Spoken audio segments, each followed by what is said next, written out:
안녕하세요. 저는 30대 회사원이고 아직 싱글인 여자입니다. 결혼 전이라고 말할 수 있는 지금이 참 다행이라고 느끼고 있습니다. 제가 원래는 올해 결혼을 했었어야 하거든요. 하지만 결혼 석 달 남겨놓고 시댁의 실체를 알고 파혼했습니다. 너무 다행인 것이 그때 결혼했으면 저는 아마 지금 결혼하자마자 이혼 소송을 준비하고 있을지도 몰라요.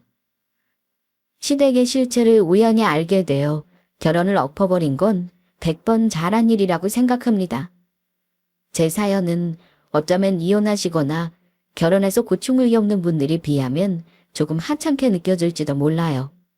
하지만 구독자분들이 저의 사연을 내 딸이나 가족이 겪는 일이라고 생각하시고 들어주시면 좋겠습니다. 제가 결혼할 뻔했던 사람은 천으로 만난 사람입니다. 비록 소개로 만났지만 1년간 연애를 했고 두 사람 다 30이 훌쩍 넘은 나이이니 결혼을 진지하게 생각했어요. 주변에서는 결혼이 사랑만으로는 안 된다고 조건이 중요하다고 하길래 나름 조건 봐가며 엄마가 선자리 마련해 만난 사람이었습니다. 원래 저는 남자에 그다지 관심이 없었어요. 결혼을 해도 그만, 안 해도 그만이라는 사람이었고요. 그러니 30이 넘어가면서 부모님들은 걱정이 되셨던지 자꾸 저에게 선을 보라는 말을 하셨습니다. 결혼정보 회사인지 뭔지 거기에 등록해서 사람 만나보라고도 하셨고요.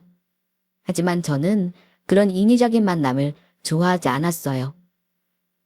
운명론자는 아니지만 소개로 만나도 마음이 통하고 어느 정도 끌려야 만나는 거지 조건만 좋다고 마음이 가지는 않더라고요. 여러 번 선을 봤지만 매번 제 쪽에서 퇴짜를 놓거나 내가 괜찮다고 생각하면 그쪽에서 퇴짜를 놓거나 둘 중 하나였죠. 저는 엄마한테 그냥 마음을 비우라고 말씀드렸는데 엄마는 그 뒤로 1000여 번 자리를 더 마련하셨습니다. 결국은 나중에 그러시더라고요. 아우, 예. 이런 일은 인력으로 안 되나 보다. 너도 짝이 있으면 언젠가는 만나겠지. 엄마는 도대체 뭐가 모자라서 네가 사람을 못 만나는지 알 수가 없지만 어쨌든 이제는 엄마도 두 손 두 발 다 들었다. 엄마, 그걸 이제 알았어? 남녀가 조건 맞춰서 만나게 한다고 마음까지 맞겠냐고. 이제 그만해요. 내일은 내가 알아서 할게. 정 사람 못 만나면 나 혼자 돈 벌어서 살면 되지. 꼭 요즘 세상에 결혼하라는 법 있나? 결혼해서 살면 뭐 여자만 손해인 세상이잖아. 얘 말하는 것 좀 봐. 그것도 다 젊었을 때나 할 수 있는 일이야. 너 나이 50살 넘어서도 어디 그런 말이 나오나 보자.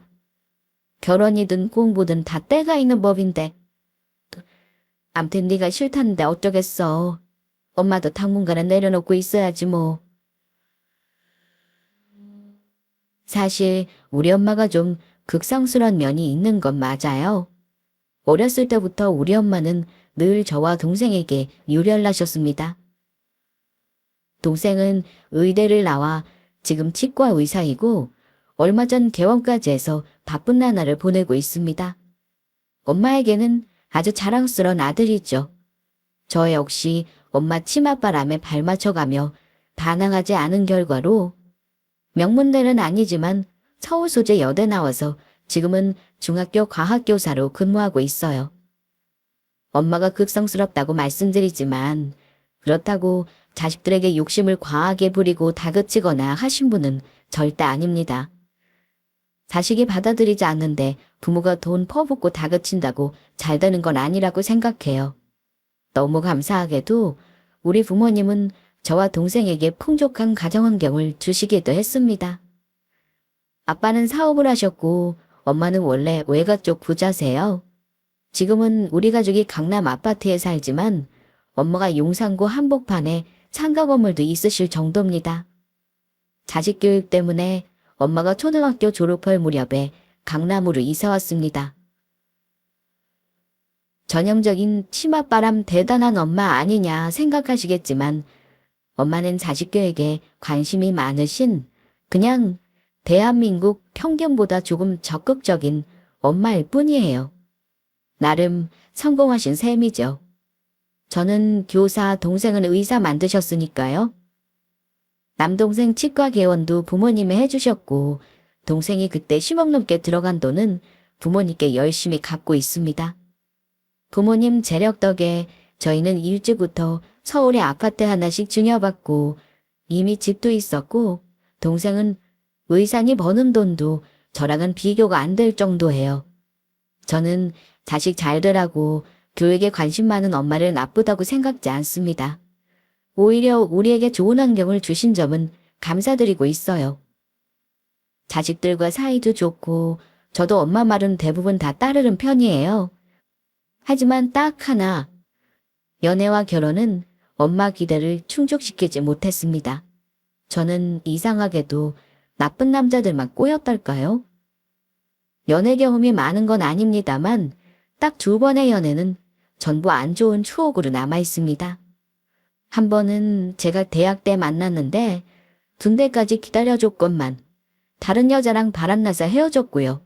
직장 다니면서 만난 사람은 저에게 자꾸 돈을 요구해서 헤어졌습니다. 저 이 정도면 남자복이 없다고 해야 하는 게 맞죠?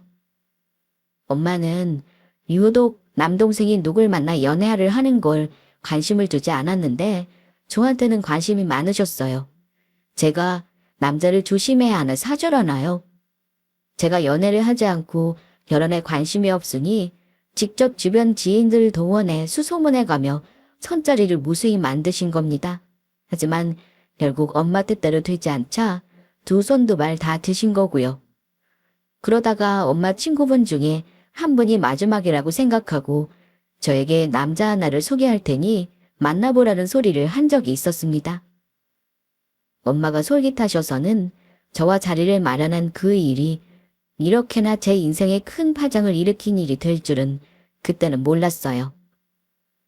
저는 엄마 친구분들이 가끔 우리 집에 와서 얘기하는 걸 들으면 그 중에서도 제 얘기를 하는 게 그렇게나 싫었습니다. 다들 한 동네에 오래 사신 분들이고 집안 사정도 훤히 서로 알고 있었는데 아줌마들 수다에는 꼭 자식들 자랑이 빠지지 않았어요. 잘된 자식 자랑, 아직 잘 안 된 자식이지만 역시 자랑, 장가 잘 간 아들 자랑, 잘난 사람 만나는 딸 자랑까지 별별 얘기가 다 오고 갑니다. 제가 집순이라 그런지 꼭 집에 있을 때 엄마 친한 친구들이 오면 본의 아니게 얘기를 듣게 되는 때가 많아요. 그럼 엄마는 꼭 제 얘기를 하셨습니다. 나는 우리 딸이 저렇게나 남자랑 연이 없는 줄은 몰랐어. 교육 잘 시켜서 직장 잘 다니게 해놓고 이제 결혼만 하면 되겠구나 했는데 어찌 나가는 자리마다 다 연이 없는지. 우리 딸이 인물이 못난 것도 아니고 직장이 딸린 것도 아닌데 도대체 왜 저리 남자랑은 연이 없는지 모르겠어. 아이고, 딸 결혼은 뭐 그리 급하게 생각해. 그럴 거 없어. 요즘은 34~5살에도 좋은 사람 만나서 시집 잘만 가더라. 아니 예지가 뭐가 부족하다고 골라가도 모자랄 판에 급하게 몰아붙이고 그래. 그래 예지 엄마. 예지 이제 겨우 33이다. 자식 권세가 어디 마음대로 되는 일이야? 그냥 예지한테 맡겨. 어린 나이도 아니고 지가 알아서 해야지. 부모 욕심 가지고 되는 일 절대 아니야. 아우, 내가 우리 아들 같으면 걱정도 안 해. 예지는 원체 숙기도 없고 욕심도 없어서 내가 참견을 안 할 수가 있어야지. 내가 사위 욕심이 많은 것도 아닌데 그게 그리 힘든 일이야? 우리 딸 아껴주고 잘 살게만 한다면 내가 못 해줄 게 뭐 있겠어? 내 아들로 생각하고 나는 다 해줄 수 있는 마음이라니까? 어머머머 예지 엄마. 그럼 뭐 사위한테 집 한 채라도 떡하니 해주겠다. 그런 말이야. 집 한 채뿐이겠어? 내가 우리 딸하고 아주 편하게 살라고 매달 월세 받는 건물까지 다 줄 판이야. 돈 많은 집 아들 바라는 것도 아니고 그냥 평범하게 안정적인 직장만 있으면 되는데 말이지. 아이고 참. 말은 그렇게 하지만 어디 조건을 안 본다는 게 말이나 돼? 예지가 그래도 학교 선생인데 1등 신부감이잖아. 남편이 사자 들어가는 직업은 아니래도 대기업 정도는 다녀야지. 안 그래 예지 엄마? 어쨌든 나는 사위한테는 큰 욕심 없다는 말이야. 평범한 게 제일 어렵잖아. 암튼 예지 신랑 되는 사람은 좋겠네. 으? 장모가 집 써준다지 건물도 준다지. 이 동네 알아주는 부잣집 사위다는 건데 그렇지? 그때 아줌마 중 친한 분인 영숙이 아줌마가 엄마한테 갑자기 마지막이라고 생각하고 천짜리 딱 한 군데만 저를 내보내라는 말을 하는 겁니다. 예지 엄마, 그럼 내 말 믿고 한 번만 더 천짜리 내보내볼래? 내가 지금 예지 엄마랑 얘기하다 보니 마침 딱 좋은 선자리가 생각났지 뭐야. 어머 그래? 아, 좋은 자리가 있어? 그럼 자리 있으면 우리 딸 어떻게 해서든 내보내야지. 어떤 집 아들인데? 혹시 내가 아는 집 아들인가? 아니, 예지 엄마는 아마 잘 모를 거야. 내가 예전에 우리 딸 학원 다니면서 알게 된 엄마인데 그 집 아들이 아주 훤칠해. 원래 잠실 살다가 지금은 아마 그 집 아저씨가 은퇴하고 노후에는 농사짓고 노후 보내겠다고 지방으로 내려갔을 거야. 그 집 아들은 서울에서 자취하면서 대기업 다닌대. 공부도 아주 잘해서 대학도 좋은 데 가더니만 졸업하기도 전에 대기업 합격해서 그때부터 아주 숭숭장구하고 있다지 뭐야. 근데 딱 하나 단점이 여자한테 영 쑥맥이라네. 우리 딸도 쑥맥이니 둘이 어쩜 딱 맞을 수도 있겠네. 하하하하. 그럼 어디 한번 자리 마련해줘봐. 내가 우리 딸은 잘 설득해서 내보낼게. 잘 되면 나한테 옷 한 번 해주는 거야, 예지 엄마? 아이고 참, 옷뿐이겠어? 내가 너 믿고 우리 딸 한번 내보내볼게. 대신 정말 믿을 만한 집 아들 맞지? 당연하지. 정말 괜찮은 집 아들이니 걱정 내려놔. 지금은 서울에 안 살아도 아마 그 집 땅 부자일걸. 지방 내려가 산다고 무시할 집안은 절대 아니야. 게다가 아들들은 전부 다 재벌벌이 튀들어한다니까. 내가 봤을 때는 예지랑 아주 딱이야. 대신 예지 엄마, 이건 알아도 예진 애보다는 조금 경제적 수준은 모자라니까 그건 감안하고 있어. 저는 나간다는 말도 안 했는데 엄마랑 엄마 친구는 북치고 장구치고 나중에는 말로 이미 결혼까지 시키더라고요. 차익감 소개해준 날은 아줌마는 저도 잘 아는 아줌마였습니다. 엄마 동네 친구로 저도 10년 훌쩍 넘게 알던 분이고 엄마랑 친목회도 하는 분이세요. 원래 그 아줌마도 엄청 잘 살았었는데 아저씨가 사업하시다가 크게 말아먹고 이혼 후 지금은 아들, 딸은 전부 해외에 있고 아줌마 혼자 변두리에 혼자 사시는 걸로 압니다. 그런데도 그때까지 엄마는 물론 예전에 같이 살던 아줌마들과 연락을 꾸준히 하시면서 우리 집에도 자주 오시곤 했어요. 아줌마 둘째 딸이 저랑 동갑이어서 저도 가끔 안부를 묻기도 했고요. 어쩔 때는 주책 맞고 푼숙기가 있는 말도 했지만 원래 우리 엄마도 비슷한 면이 좀 있는 분이셔서 제가 싫어하는 분은 아니었습니다. 엄마야 뭐 워낙 오래 알고 지낸 사이니 말할 것도 없고요. 엄마는 아니라 다를까 그날 이후 저에게 아줌마가 소개해준다는 사람을 만나라고 바로 말을 꺼내셨는데 사실은 처음에는 딱 잘라 싫다고 했습니다. 그때까지 엄마 말대로 손자리 나갔다가 좋게 끝난 적이 한 번도 없었거든요. 근데 제가 안 나가면 엄마가 계속 저를 괴롭힐 것 같더라고요. 엄마도 저랑 약속한 게 마지막이라고 하셨기 때문에 저도 큰 기대 없이 아줌마가 달이 나준 사람이랑 만나보기로 했습니다. 그런데 큰 기대 없이 나간 손자리에서 생각보다 그 사람과 말이 잘 통하길래 저는 호감을 가지게 되었습니다. 그 사람은 멀끔한 외모에 키도 크고 깔끔한 차림으로 나왔는데 서글서글한 인상이 사람 좋아 보이는 인상이었고 잘 웃는 모습이 마음에 쏙 들었습니다. 인상도 훈훈하고 말태에도 친절함과 다정함이 묻어나는 것이 이제껏 만난 남자들 중에 제일 호감이 가더라고요. 대화를 좀 나눠보니 제가 원하던 자상하고 가정적인 성향을 가진 남자 같아서 저도 모르게 푹 빠지게 되었죠. 다행히도 저만 호감을 가진 건 아니었습니다. 그 사람도 제가 마음에 드는지 매너 있게 애프터 신청을 했고요. 몇 번 연락을 주고받고 식사도 한 끝에 저희는 금방 연인이 되었습니다.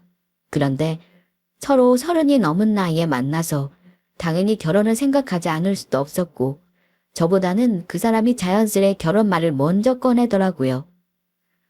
사귄 지 7개월 만에 자기 집에 인사를 하러 가자고 하더라고요. 서로 소개로 만난 거니 양가 집안 사정은 만나기 전부터 대충 알고 있었습니다. 재력만 가지고 보면 우리 집보다는 못하지만 이미 저에게는 조건 같은 건 그리 중요하지 않았습니다. 솔직히 말씀드리자면 아마도 제가 금사빠인가 봅니다. 말 그대로 금방 사랑에 빠지는 사람이요. 그때는 이미 이 정도 남자면 가난한 집안이라도 상관없다고 생각할 정도로 그 사람을 많이 좋아하게 된 후였습니다. 엄마는 제가 마지막 선절이라고 하고 나간 자리에서 만난 사람과 몇 개월간 잘 만나는 걸 보시고는 안심하시더라고요. 소개로 누굴 만나 결혼까지 결심하는 일이 쉬운 게 아닌데 친구가 아주 좋은 집안 아들 소개해 준 것 같다면서 얼마나 좋아하셨는지 모릅니다. 그래서 우리 집에 먼저 인사를 드렸는데 엄마는 직접 예비 사위를 보고 나서 더 좋아하셨어요. 제 남동생까지 다 모여서 저녁을 먹으면서 엄마는 남자친구에게 궁금한 점을 많이도 물어보셨습니다. 남자친구 가족관계랑 부모님에 대해 친구 아줌마에게 들어 대충 알고 있으면서도 아무래도 엄마 마음에는 확실하게 남자친구 입을 통해 다시 듣고 싶으셨을 겁니다. 내가 자네 어떻게 우리 딸이랑 산자리 마련했는지는 들었지? 대충 듣기는 했지만 그래도 결혼까지 한다니까 내가 좋으면서도 딸 가진 부모 입장에서는 걱정이 되는 게 사실이야. 네, 장모님. 무슨 걱정하시는지 다 압니다. 저 직장 어디 다니는지는 다 아실 테고 저희 부모님이 지금은 서울에 안 살고 외곽에 사십니다만 경제적으로 아무 문제 없으십니다. 큰 빚 없으시고 자식들한테 기대지 않으시고요. 저만 잘 살면 된다는 분들이 있어요. 제가 직장 생활 오래 했지만 사정상 돈은 많이 못 모았는데 그 점만 좀 이해해 주시면 좋겠습니다, 장모님. 그럼 이해하고 말고 걱정하지 말게. 적직하게 말해주니 더 좋네, 좋아. 엄마는 차라리 솔직하게 있는 그대로 말하는 게 낫다면서 남자친구에게 개의치 말라고 모자란 건 다 도와주겠다고 흔쾌히 말씀하셨습니다. 한번 마음을 여니까 엄마는 남자친구를 거의 사위나 다름없이 대하셨어요. 엄마는 남동생과 예비 사이가 같은 대학 나온 동문이라면서 좋아하시기도 했습니다. 아참, 자네 나온 학교 있지? 우리 아들도 같은 대학 의대 나온 동문이야. 이것도 인연 같구먼. 네, 처남이요? 그렇군요. 치과 의사라고 듣긴 했는데 저랑 같은 학교 동문일 줄은 몰랐습니다. 얘기를 들어보니 동생이 남자친구보다 세 학번 후배더라고요. 동생은 의대, 남자친구는 공대라 접점은 없었지만 동생이 동문이 매형이 되면 좋겠다고 학교 다닐 때 들었던 교양 수업이며 유명한 교수님에 대해 물어보더라고요. 근데 어쩐지 남자친구가 대답을 제대로 못하고 쩔쩔매며 곤란해하는 눈치더라고요. 어우, 야, 10년도 전 얘기를 하면 기억이 나냐. 명문대 나온 두 사람은 좋겠어. 대학 취업 얘기는 나중에 천천히 둘이서 하도록 해. 애써 화제를 돌렸더니 남자친구가 안 돼 한숨을 내쉬더군요. 물론 동생은 대학 얘기를 더 하지 못해서 아쉬워하는 눈치였지만요. 자네 좋아하는 걸로 미리 물어봐서 하긴 했는데 음식은 입맛에 맞는지 모르겠네. 다 너무 맛있습니다, 장모님. 괜히 집으로 인사를 와서 번거롭게 해드린 것 같네요. 이렇게 대접 잘해주셔서 너무 감사드립니다. 앞으로 우리 집 사이 될지도 모르는 사람인데 이 정도는 별것도 아니지. 회사 일이 야근 많아서 고되고 힘들다며. 혼자 서울에서 자취한다고 했지? 그럼 내가 오늘 갈 때 반찬 두둑히 싸줄게. 가서 먹어. 빈통은 다음에 가져오면 내가 또 해주면 되겠네. 네, 감사합니다, 장모님. 잘 먹겠습니다. 우리 집에서 남자친구는 대접 잘 받고 잘 먹고 잘 쉬다가 반찬까지 얻어 돌아갔습니다. 예비 시댁에서도 저를 무척 마음에 들어 하셨어요. 남자친구분과는 충북 진천이라는 곳인데 서울에서 좀 거리가 있더라고요. 아무래도 지방이다 보니 주말에 하루 날 잡고 여유롭게 내려갔어요. 근데 전 시어머니는 저를 보자마자 반갑다면서 제 손을 잡으며 여인신 예쁘다고 하시면서 칭찬이 일색이셨어요. 처음 만난 자리치고는 분위기도 좋았고 저를 너무 좋아하시니 몸둘 바를 모르겠더라고요. 다만 조금 놀란 건 제가 듣기로 남자친구 어머니가 서울에 오래 사시다가 노후에 조금 여유롭게 사시겠다고 내려갔다고 들었는데 그런 것 치고는 너무 시골 애줌마 같은 모습이셔서 놀라긴 했습니다. 예비 시아버지 되시는 분은 그다지 말이 없으셨는데 그에 반해 예비 시모가 말이 무척 많으셨어요. 어머니는 굳이 말할 필요가 있나 하는 부분까지 저에게 거의 다 말을 하셨는데요. 집안이 예전부터 땅 부자였는데 땅 판 돈을 자식들이 많이 날렸어도 아직 3대가 먹고 살 만큼 하다며 저에게 아무 걱정 말라고 하시더라고요. 아가, 혹시 오늘 와서 너희 집보다 못하다고 실망하지 말어. 이래봬도 우리 집안이 땅 팔아서 먹고 산 집안이거든? 너희들한테 지금 당장은 아니어도 두둑하게 물려줄 만큼은 된다. 그러니까 결혼할 때 우리가 조금 부족하더라도 서운해하지 말어. 내 말 무슨 말인지 알지? 네, 어머니. 걱정하지 마세요. 저희 친정 부모님들은 우리들이 잘 살기만 바라시는걸요. 사실 제가 어린 나이도 아니고 손자리는 이번이 마지막이라고 생각하고 오빠 만난 건데 이렇게 결혼까지 한다니 부모님이 너무 좋아하세요. 결혼 준비도 저희 둘에서 잘 의논해서 할 거니까 어머님이야말로 너무 걱정 안 하셔도 됩니다. 그래. 그리 말해주니까 내가 마음이 아주 놓이네. 다음에는 우리 집에 아예 자고 올 준비하고 와. 이제는 내 며느리나 다름없는데 자주 봐야지 않겠어? 어머니는 저를 너무 마음에 들어 하시면서 자주 보자고 하시더라고요. 그날 어머니는 유독 땅 자랑, 자식 자랑을 많이 하시긴 했습니다. 아마 우리 집 재력을 대충 아시고 저를 마음에 들어 하시면서도 책 잡히면 어쩌나는 마음에서 그러지 않았을까 짐작했어요. 사실 저는 중요치 않았는데 말입니다. 제가 서울에 이미 집도 있고 돈도 충분히 모아놨으니 남자 쪽에서 저보다 좀 모자라도 감수할 수 있었거든요. 하지만 그렇다고 해서 터무니없이 없는 집안이라면 아예 처음부터 만나지도 않았을 테니 아예 고려 대상이 아니었다고는 할 수 없지만요. 어쨌든 양가에 인사를 드리고 나서 결혼 날짜만 대충 정했는데 양가 상견례 날짜는 부득이 시댁 사정에 맞춰 결혼식 3달 전으로 잡고 본격적으로 결혼 준비를 시작했습니다. 집은 남자친구 자취방을 빼고 제 명의 서울 아파트에서 시작하기로 이미 얘기를 했었고 혼수는 남자친구가 하기로 했습니다.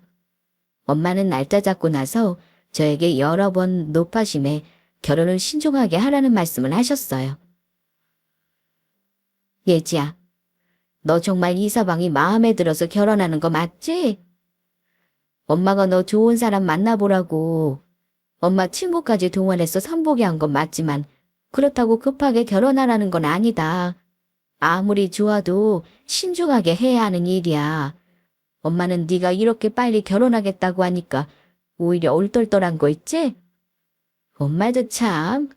내가 아무렴 엄마가 밀어붙인다고 결혼하려고 하겠어? 그냥 엄마 친구가 소개해준 사람이니까 믿음이 가는 것도 사실이고.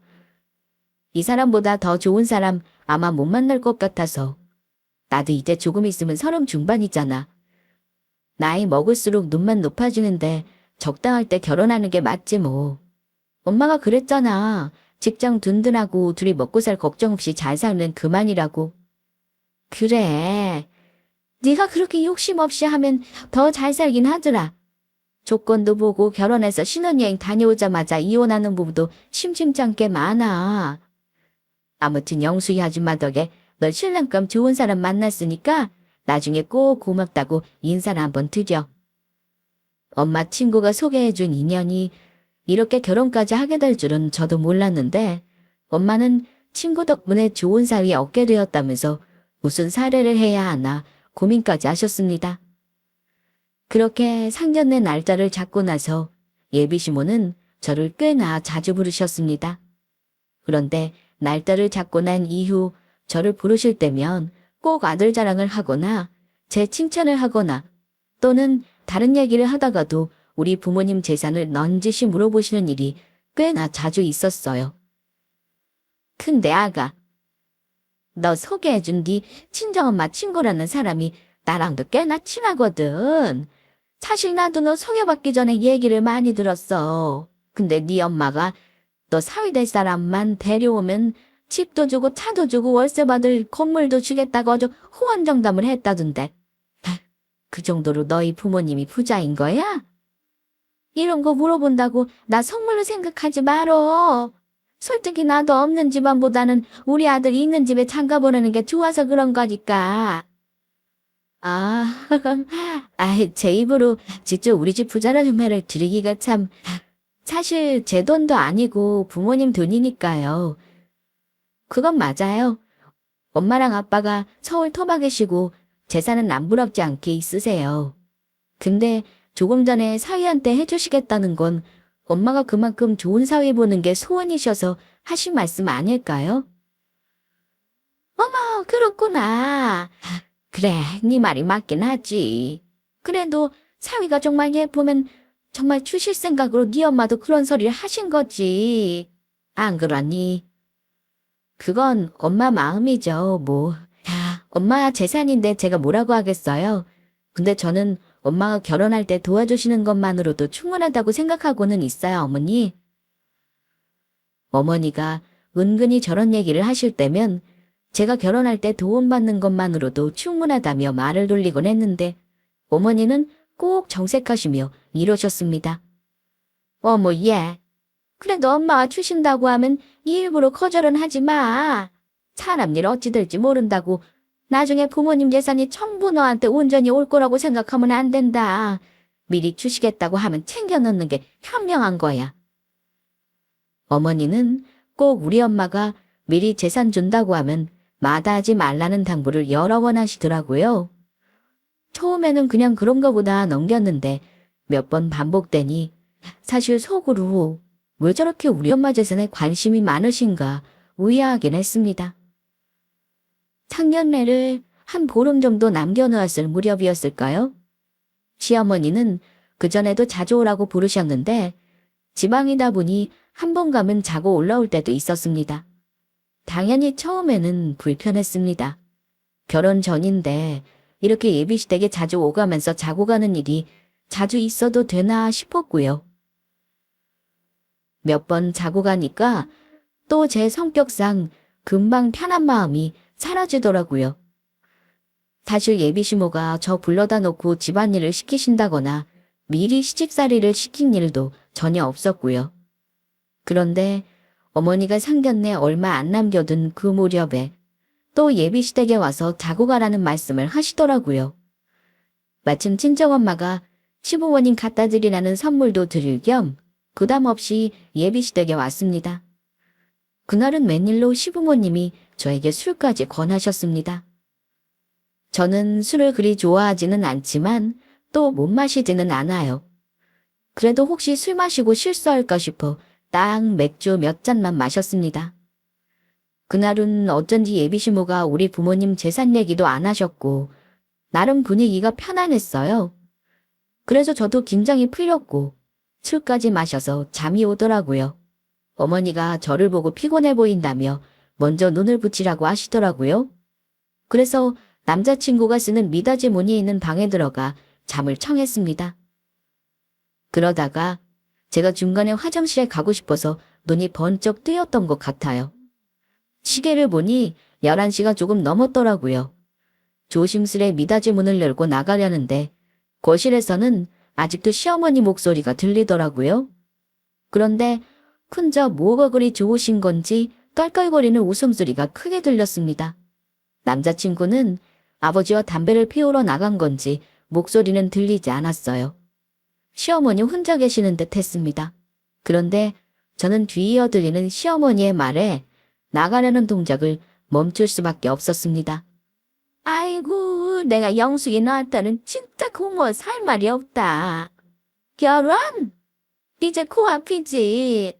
조금만 더 버티면 될 것 같아. 결혼만 하면 끝 아니겠니? 이혼이 뭐 쉬운 일은 아니잖아. 결혼하자마자 바로 이혼 신고하려고 하니까 아무 걱정 말어. 어머니 입에서 영숙이 아줌마 이름이 나오는 걸 듣고 아줌마와 통화 중이구나 싶었는데요. 어머니 하시는 말이 이혼이니 뭐니 좀 이상하다 싶어 좀 더 대화를 듣기로 했어요. 저는 아직도 그때 바로 나가지 않고 시어머니 대화를 들은 걸 천만 다행이라고 생각하고 있어요. 예, 근데 거짓말도 정말 못할 짓이다. 글쎄 그 집 의사 아들이 하필 우리 아들 나왔다고 하는 대학이랑 같은 대학일 줄은 몰랐잖아. 근데 너도 그런 정보는 좀 미리 말해주지 그랬어. 그랬으면 적당한 다른 대학 이름 됐을 일이잖아.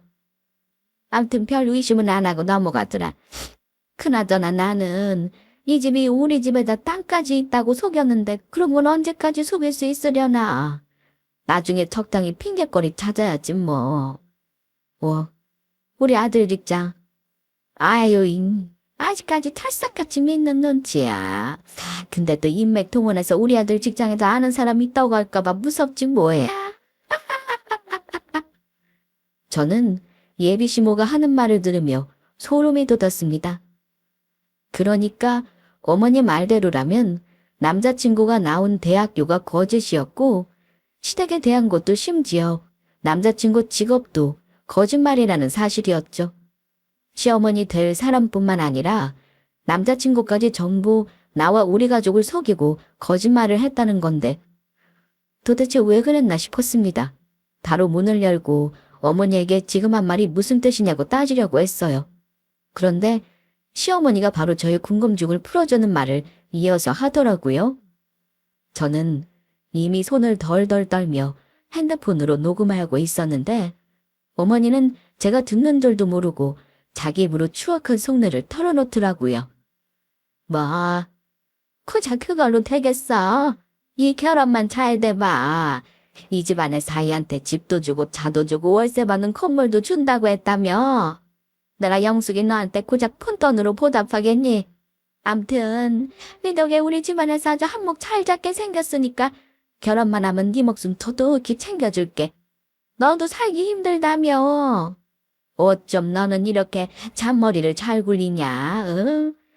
결혼으로 엮이면 남의 재산 빼먹을 일이 이렇게나 쉽다는 걸 어찌 알고? 나한테는 우리 며느리들 그 멍청한 년이 아니라 네가 퀸이다, 퀸. 그때 저는 돌아가는 상황을 전부 파악했습니다. 애초에 저에게 지금 남자친구를 소개해준 엄마 친구와 지금의 예비 시모가 전부 짜고 우리 친척집 재산을 노렸던 겁니다. 당장 박차고 나아가 이게 무슨 소리냐고 하고 싶었지만 그곳에는 내 편이 아무도 없다는 생각에 소름이 돋더라고요. 그래서 저는 예비 시모가 하는 말을 전부 녹음해 놓고 거의 뜬 눈으로 밤을 지새웠습니다. 다음 날 남자친구는 다급하게 올라가려는 저에게 무슨 일 있냐고 물었는데요. 저는 굳은 표정으로 올라가서 얘기하자고 하고 말을 아꼈습니다.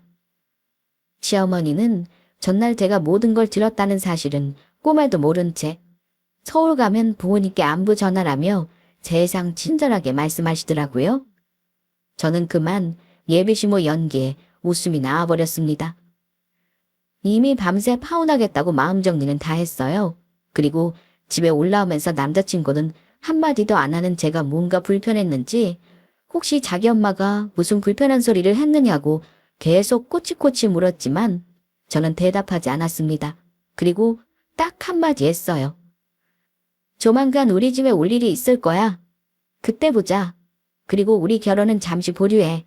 내가 지금 생각이 좀 많아서. 그러자 남자친구가 표정이 일그러지더라고요. 저를 집에 데려다 주면서도 계속 안절부절 못하는 모습이었습니다. 원래 속인 사람이 더 이유를 잘 아는 법이겠죠? 아마 속으로 5만 가지 생각이 들었을 겁니다. 저는 집에 와서 부모님에게 제가 어머니 목소리 녹음한 걸 다 들려드렸어요. 처음부터 다 녹음하지는 못했지만 뒷부분만 들어도 돌아가는 상황은 전부 파악이 될 정도였습니다.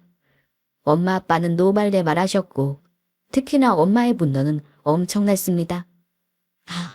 이 미친 여편네들이 감히 짜고 누굴 속여. 내가 한 말로 진짜 우리 딸 이용해서 한몫 잡을 작정이었던 거야? 어우, 이걸 어떻게 갚아주지? 엄마가 너한테 진짜 몹쓸 짓을 했는가 봐, 예지야. 엄마가 주책맞게 자식 결혼 문제 관여해서 일을 더 꼬았는가 봐. 일을 어쩜 좋니, 어? 저는 이미 마음 정리를 해서인가 오히려 엄마보다 담담했습니다. 엄마, 그나마 결혼 전에 알아서 천만다행 아닐까? 다혼하면 끝이잖아. 나 이 결혼 엎을 거야. 그래도 그동안 네가 쓴 시간이 억울하고 분하잖아. 영숙이는 왜 나한테 이런 짓을 한 거지? 엄마가 철석같이 믿는 친구인데. 엄마 지금 너무 배신감 느껴, 예지야. 엄마, 파혼하더라도 엄마랑 나 속인 인간들 제대로 응징해주자. 지들이 무슨 짓을 했는지는 알게 해야 내 속이 시원할 것 같아. 저는 며칠 동안 저에게 계속 연락해대는 남자친구 전화를 피하며 애를 태웠습니다. 그리고 일주일 동안 제가 그동안 남자친구에게 쓴 데이트 비용 선물 내역, 예비시댁에 들어간 돈을 일목요연하게 정리했어요. 제가 얼추 정리됐다고 하니 엄마는 집으로 남자친구를 부르라고 했습니다. 그리고 그날 엄마는 친구분도 집으로 불렀어요. 남자친구는 우리 집에 몇 번 오지는 않았지만 늘 대접받는 사람으로 당당하게 왔었는데 그날은 잔뜩 비굴한 자세로 와서 눈치를 보더라고요. 엄마는 남자친구에게 차 한 잔 내주면서 앉아있으라고 하고는 아무 말도 건네지 않았습니다. 엄마 친구는 그 사람 오고 나서 바로 우리 집에 왔는데 오자마자 남자친구를 보더니 당황하는 듯 하면서도 이내 표정을 바꾸고 이러시더라고요. 어머, 여기 예비사이가 와 있었네. 예전만 나 왜 부른 거야? 나 이미 처지 마들 알고 있는데 차마 인사시키려고? 아니면 이 결혼 성사된 거 고마워서 같이 식사나 하려고 부른 거야? 그때 엄마는 차갑게 쏘아붙였습니다. 결혼? 결혼 같은 소리 하네. 내가 지금 두 사람 부른 이유는 파혼을 하더라도 정확하게 짚고 넘어갈 게 있어서야. 우리 딸은 자네랑 결혼 안 시킬 거네. 그 이유는 두 사람이 잘 알고 있을 거라 생각하네. 당연히 두 사람은 당황하더라고요. 뭐? 예전마? 갑자기 왜 그래? 사람 불러놓고 민망하게. 정모님 죄송하지만 제가 무슨 잘못이라도 했나요? 파혼이라뇨. 저희 식장 예약까지 다 했는데 이러시면 곤란하죠. 예지야, 무슨 말 좀 해봐. 갑자기 정모님 왜 이러셔? 두 사람이 모를 리 없잖아. 영숙이 너, 내 친구라는 년이 이럴 수 있어? 저 집 아들이랑 우리 딸 결혼시켜서 나한테 떨어지는 꿈꿈을 조금 받아먹으려고 했잖아. 내가 그걸 모를 줄 아니? 어머 예전마, 그게 무슨 엉뚱한 소리야. 내가 그런 짓을 왜 해? 네 딸 걱정 덜어주는 데만 모르는 거야. 그러자 엄마는 저에게 시어머니 목소리 녹음한 파일을 틀어보라고 했어요. 저는 그 자리에서 바로 예비 시모가 엄마 친구와 통화하는 목소리를 들려줬습니다. 그러니 엄마 친구는 바로 얼굴이 새빨개지며 당황하더라고요. 그리고 자네. 자네는 학교까지 거짓말하고 직장도 거짓말이라던데. 내가 우리 아들 통해서 다 알아봤네. 자네는 동문이 아니더구만. 그리고 자네 대기업 다닌다는 것도 다 거짓말이라는 거 알아냈으니까 발뺌하지 말게. 조건 보고 우리 딸 보낼 거였으면 거짓말한 지금 자네 집안 조건은 퇴짜감이야. 사람이 진실해야지. 이게 무슨 짓이야? 오늘부로 파혼이니까 우리 딸한테 다시는 연락하지 말게. 내가 오늘 확실히 해두려고 두 사람 다 부른 거야. 오늘 이후로 영숙이 너랑도 절려고 자네하고는 파혼이야. 알겠나? 이 정도로 끝나는 걸 고맙게 생각하고 자네 어머니한테 가서 전해. 알아들었으리라 믿네. 엄마의 서슬퍼런 모습에 엄마는 그 자리에서 가방을 다급히 챙겨 꽁무니를 뺐습니다. 남자친구는 더 매달리지도 못하더라고요. 저도 엄마를 거들며 파혼하자고 통보했습니다. 나 지난번에 오빠 집에 가서 어머니가 하는 말 다 듣고 그 자리에서 엎어버리려다가 참은 거야. 나도 생각할 시간이 필요했거든. 그리고 이거 그동안 우리 사러 오고 간 금전 내역이야. 식장 예약금이랑 신혼여행비랑 그동안 쓴 돈 전부 계산했으니까 돌려줘. 계산한 거 의문사항 있으면 연락해도 좋지만 우리 파혼은 돌이킬 수 없다는 거 알아도. 이렇게까지 해야겠어? 좋아. 내가 거짓말한 건 맞아. 근데 전부 우리 엄마가 시켜서 한 일이었다면? 나는 언젠가는 다 솔직하게 말할 생각이었어, 예지야.